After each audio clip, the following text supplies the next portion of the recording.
also at your disposal. It will be sent electronically soon.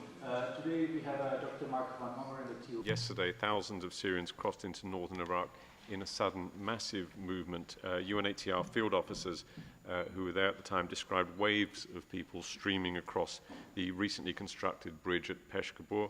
The factors behind this sudden movement are not yet fully clear to us. Some of these Syrians had reportedly been waiting near the Tigris River for 2 or 3 days at a makeshift site. UNHCR monitors at the border saw scores of buses arriving on the Syrian side, dropping off more people to cross over.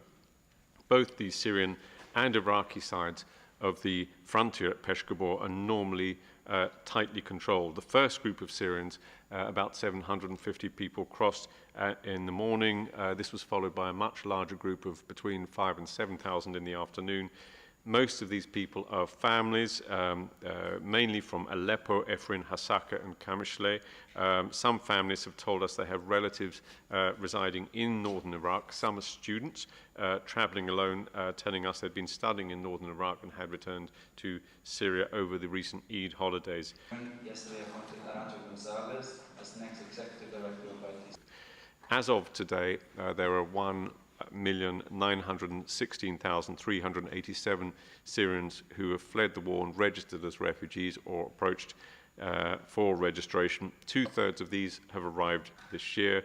There are now more than 684,000 Syrian refugees in Lebanon, 516,000 in Jordan, 434,000 in Turkey, 154,000 in Iraq, and that was before yesterday's arrivals, and 107,000 in Egypt.